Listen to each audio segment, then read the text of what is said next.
नमस्ते। मैं Indu Sharma ज्ञानजा YouTube channel से। आज हम पढ़ेंगे हिंदी भाषा की शिक्षण विधियों में अनुकरण विधि। हिंदी भाषा की शिक्षण विधियाँ। पहले हम जानते हैं कि शिक्षण विधियाँ कहते किसे हैं। एक अध्यापक विद्यार्थियों को पढ़ाने, ज्ञान प्रदान करने हेतु जो भी तरीके काम में लेता है, वे सभी शिक्षण की विधियाँ कहलाती हैं। शिक्षण के लिए जिस भी विधि का प्रयोग किया जाए, जो भी तरीका काम में लिया जाए, वह शिक्षण विधि है। अनुकरण विधि। आज हम पढ़ने जा रहे हैं अनुकरण विधि। अनुकरण विधि क्या है? अनुकरण विधि का प्रयोग सामान्यतः भाषण और वाचन हेतु किया जाता है। इसी के साथ साथ लेखन विकास हेतु भी यह विधि प्रयोग में ली जाती है। भाषण के लिए, वाचन के लिए और लेखन विकास के लिए अनुकरण। छोटा बच्चा होता है, उसको हम लिखने के लिए रूपरेखा के अनुसार कार्य करने को देते हैं, तो वहाँ वो अनुकरण विधि। विद्यार्थी अपने शिक्षक का अनुकरण कर अपने भाषा के कौशल का विकास करते हैं। इस प्रक्रिया द्वारा विद्यार्थी के व्याख्यान में स्पष्टता आती है। इस विधि द्वारा एक बालक पढ़ना, लिखना, अच्छे से उच्चारण करना और नई नई रचनाएं करना सीखता है। लिखित अनुकरण के दो हम भाग कह सकते हैं। एक भाग होता है रूपरेखा लेखन। छोटे बच्चों को आपने देखा होगा कि वे अक्षरों की आकृतियां बनाते हैं, है ना, उस पर पेंसिल फेरते हैं, बस वही रूपरेखा लेखन है। फिर स्वतंत्र लेखन। इसमें लेखक क्या करता है, अध्यापक श्याम पट पर पूरा शब्द लिखता है और विद्यार्थी अपने अध्यापक का अनुसरण करते हैं और स्वयं उसी प्रकार के अक्षर लिखते हैं। यह मुख्य रूप से प्राथमिक स्तर हेतु उपयोग में लाई जाती है। फिर अगला जो हमारा टाइप है, हमने लिखित अनुकरण में दो रूप पढ़ लिए, एक रूपरेखा और एक स्वतंत्र अनुकरण। अब अपन पढ़ रहे हैं उच्चारण अनुकरण। अध्यापक बोल बोलकर शब्दों का उच्चारण विद्यार्थियों को सिखाता है और बालक उच्चारण का अनुकरण कर उस शब्द को बोलना सीखते हैं। रचना अनुकरण द्वारा एक बालक भाषा शैली पर आधारित रचनाओं के बारे में लिखना सीखता है। इसमें विद्यार्थियों को अभ्यास करने हेतु कोई कविता या लेख लिखने हेतु दिया जाता है। जब हम लोग भी बच्चे थे तो हमारे टीचर हमको कोई कविता या लेख लिखने के लिए कहते थे।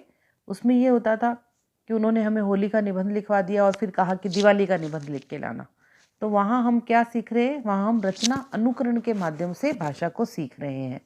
यह विधि केवल उच्च कक्षाओं हेतु उपयोगी है। मारिया मॉन्टेसरी विधि। मारिया मॉन्टेसरी इटली के एक चिकित्सक और शिक्षा शास्त्री थे, जिनके नाम से शिक्षा की मॉन्टेसरी पद्धति प्रसिद्ध है।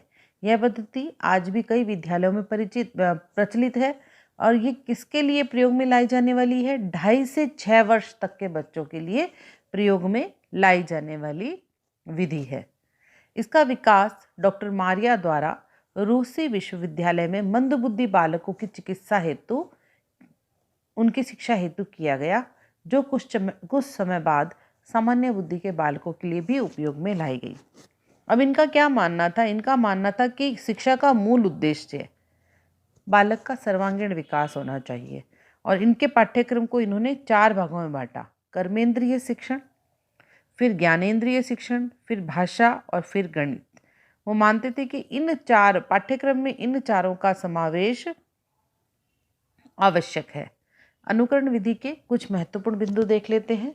नंबर 1, बाल केंद्रित विधि है। जो भी बाल केंद्रित शिक्षण विधि होगी वो मनोवैज्ञानिक होगी।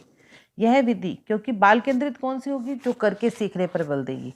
क्योंकि यह विधि करके सीखने पर बल देती है, इसलिए मनोवैज्ञानिक विधि है। मुख्य रूप से प्राथमिक स्तर के विद्यार्थियों हेतु उपयोगी है। रीट में आप मान सकते हैं कि अनुकरण विधि से आपको एक प्रश्न मिल सकता है, क्योंकि हम प्राथमिक विद्यालय के अध्यापकों के लिए इस विधि को महत्वपूर्ण मानते हैं। इस विधि का मुख्य उद्देश्य बालक को आत्मनिर्भर बनाकर सही अर्थ में स्वतंत्र बनाना है। इसमें बालक को उसकी आवश्यकताओं के अनुसार पाठ्यक्रम, बालक के शारीरिक और मानसिक विकास हेतु भी उचित साधन प्राप्त होते हैं।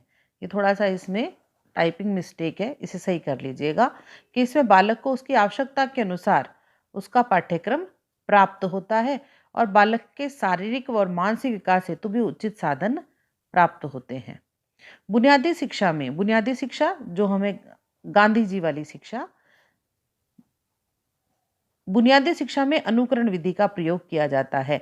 ये एक महत्वपूर्ण पॉइंट हो सकता है क्योंकि हमसे पूछा जा सकता है कि बुनियादी शिक्षा में किस विधि का उपयोग आप करेंगे, कोई उदाहरण देकर, कोई स्थिति देकर के। और बालकों के उच्चारण हेतु भी यह विधि उपयोगी है।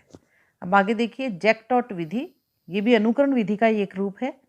अध्यापक द्वारा लिखे गए शब्दों का अनुकरण कर बालक शब्द लिखना और अभ्यास करना सीखता है। यह विधि प्राथमिक स्तर पर उपयोगी है। और पेस्टोलॉजी विधि देखें, इस विधि में विद्यार्थी अ का निर्माण खंड खंड करके सीखते हैं। जैसे हमने देखा, हम बच्चे थे तो हमारे टीचर हमको पहले जैसे ऐसे करके लिखना सिखाते थे, उसके टुकड़े कर दिए जाते थे। फिर अभी भी छोटे बच्चों की किताबों में आपको ये दिख जाएंगे टुकड़े, है ना। बच्चा जो है वो इस तरह से लाइन से और फिर धीरे धीरे वर्ण को सीख लेता है। बस यही पेस्टोलॉजी विधि है। इसी के साथ आज हमारी अनुकरण विधि कंप्लीट हुई। अगली विधि में हम अगले वीडियो में मिलते हैं। अगर आपको ये वीडियो पसंद आया हो तो वीडियो को लाइक करें, शेयर करें और सब्सक्राइब ज़रूर करें ताकि मेरे आने वाले वीडियो की सूचना आप तक पहुंच सके। धन्यवाद।